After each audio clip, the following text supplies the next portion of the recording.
Al crecer en Cleveland, Ohio, el verano era bastante húmedo y nadar en el parque era mi pasatiempo favorito. Yo era un buen nadador, pero no tan buen saltador. Pero había un salto que sabía hacer muy bien. El salto de bomba. La técnica: comienzas corriendo y al estar a pocos centímetros del borde, saltas tan alto como puedas, acercas las rodillas a tu pecho y las sostienes con los brazos. Mientras estás suspendido en el aire, te inclinas un poco hacia atrás. El objetivo: golpear el agua y salpicar todo lo posible.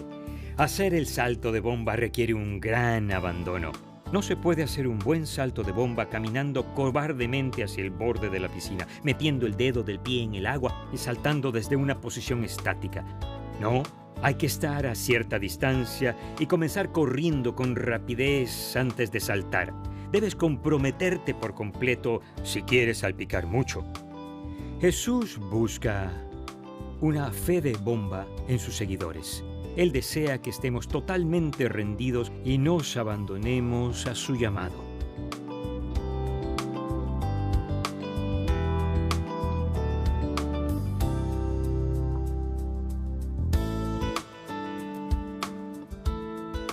Cuando Jesús enseñaba sobre el discipulado, casi siempre hacía que fuera de compromiso total, tal como el salto de bomba. Escucha algunas de las cosas que Jesús dijo sobre el discipulado. Si alguien quiere ser mi discípulo, tiene que negarse a sí mismo, tomar su cruz y seguirme.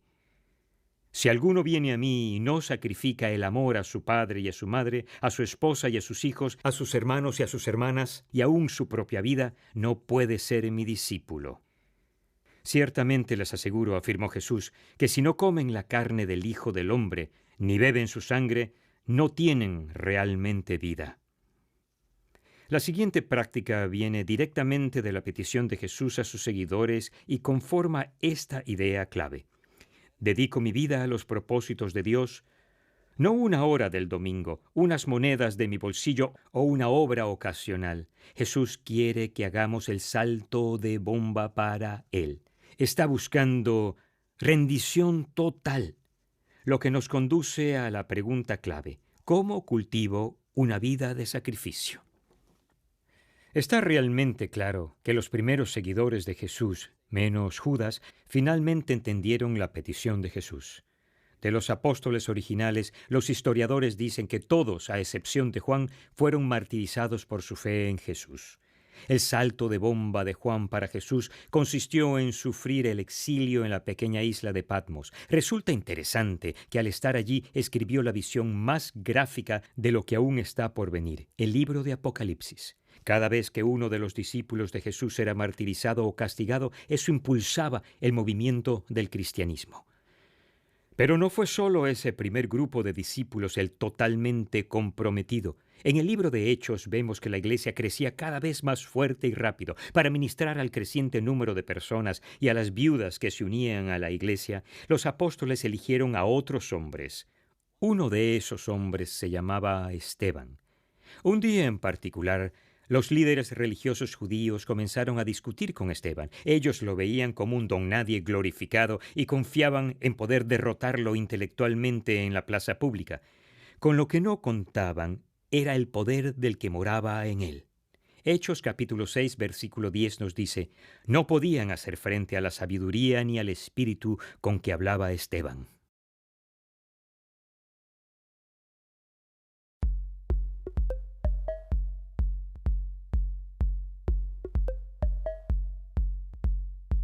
No mucho después de que Jesús resucitara de la muerte y regresara al cielo, sus seguidores viajaron por la región, hablándole a la gente acerca de lo que él había dicho y hecho. Como resultado, muchas personas decidieron convertirse en seguidores de Jesús. Muy poco tiempo más tarde, el grupo de sus seguidores creció desde unos 150 hasta varios miles de personas. Muchos líderes religiosos y del gobierno se sintieron amenazados por este creciente movimiento, de modo que hicieron todo lo posible por intentar evitar que las personas enseñaran acerca de Jesús. Se enfocaron en un seguidor de Jesús en particular, llamado Esteban, difundiendo rumores de que él decía cosas blasfemas sobre Dios.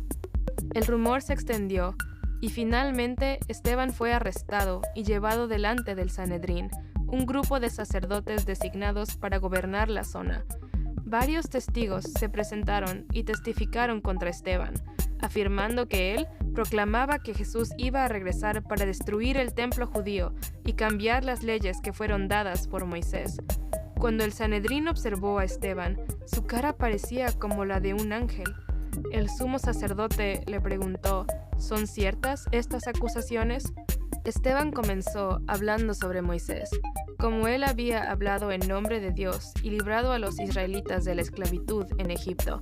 Sin embargo, los líderes religiosos en los tiempos de Moisés lo rechazaron, al igual que a muchos de los otros profetas que Dios había enviado a lo largo de los años. Finalmente, Esteban comparó al Sanedrín con aquellos líderes, diciéndoles que ellos eran responsables de haber llevado a Jesús a la muerte. Cuando los del Sanedrín oyeron eso, se pusieron tan furiosos que se lanzaron sobre Esteban, lo sacaron fuera de la ciudad y comenzaron a lanzarle piedras. Mientras lo apedreaban, Esteban oró, «Señor Jesús, recibe mi espíritu». Luego cayó de rodillas y gritó, «Señor, no les tomes en cuenta este pecado». Después de haber dicho eso, murió. Esteban fue el primer seguidor de Jesús, pero sin duda no el último, que fue muerto por su compromiso de seguir a Dios.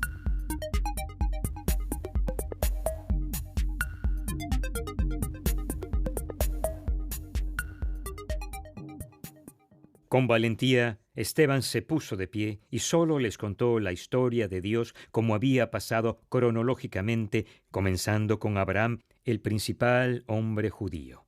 Él fue recorriendo paso a paso las historias épicas del Antiguo Testamento y terminó con Jesús. Tuvo la valentía de decirles que la persona a la que habían crucificado era Dios mismo.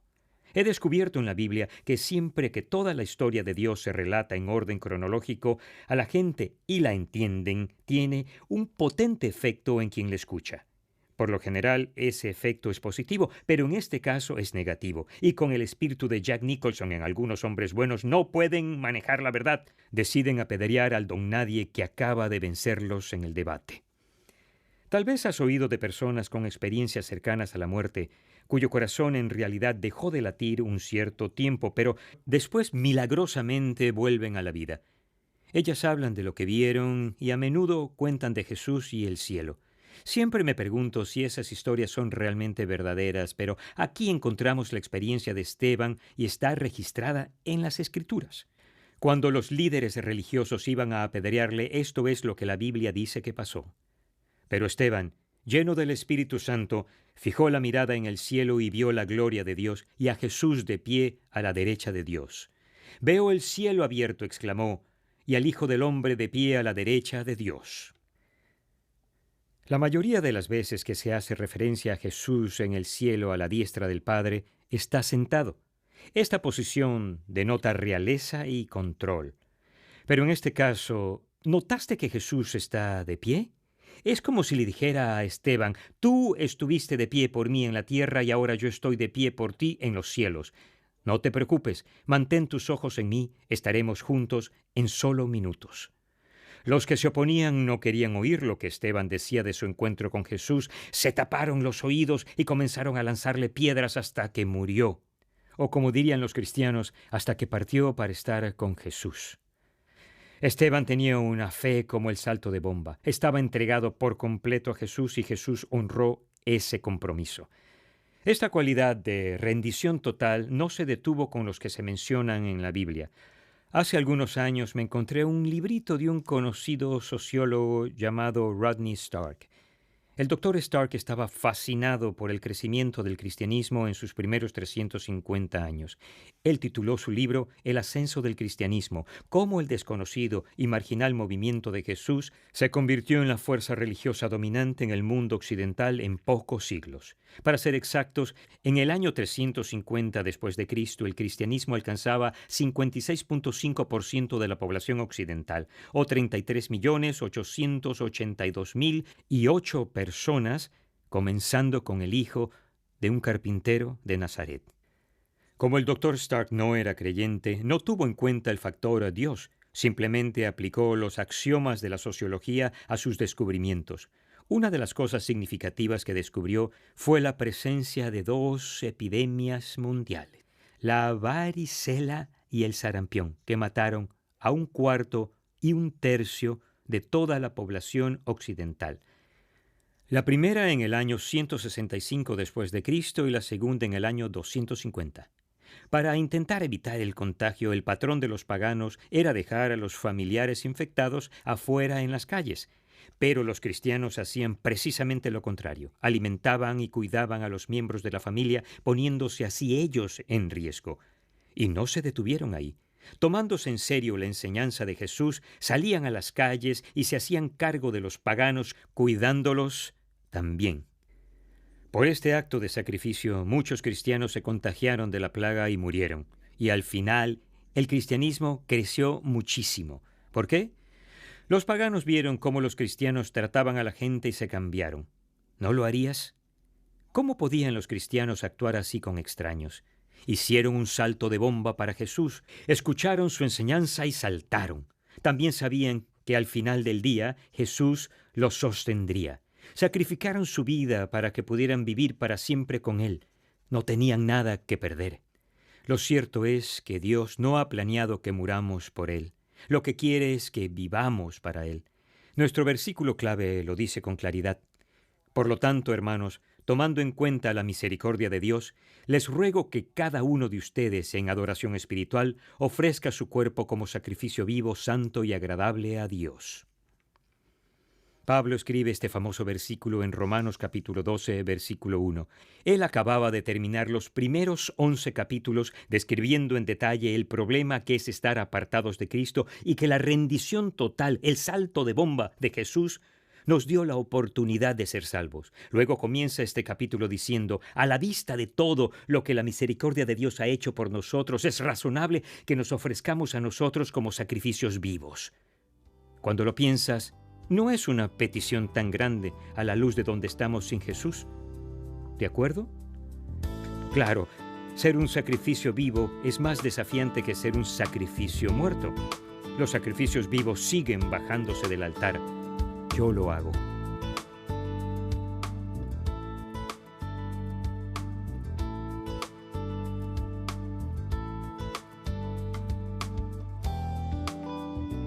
Y regresemos a la pregunta original. ¿Cómo cultivo una vida de sacrificio? Te ofrezco un par de maneras. Número 1. Recuerda constantemente el sacrificio que Jesús hizo por ti. Debíamos hacerlo a diario antes de poner los pies en el piso. Es también el propósito principal de recibir la comunión. Cuando comemos el pan y bebemos la copa como comunidad cristiana, Jesús nos pide que recordemos su muerte hasta que Él regrese. Número 2. Recuerda que estás en una situación en la que no hay nada que perder. Si saltas, Él te sostendrá. Tenemos la promesa de la vida eterna. Esta vida no se compara a la vida que vendrá, la vida eterna. Si Jesús dice salta, la respuesta debería ser ¿a qué altura? ¿Qué piensas? Esta es la práctica espiritual definitiva que Jesús mismo nos pide. Mi recomendación para ti, sitúate a cierta distancia y comienza a correr rápido. Cuando estés a poca distancia del borde, salta lo más alto que puedas. Entonces acerca tus piernas al pecho y sosténla con los brazos. Al estar suspendido en el aire, inclínate un poco hacia atrás. El objetivo, salpicar lo más que puedas para Jesús en esta vida. Si estás de acuerdo, di, yo dedico mi vida a los propósitos de Dios.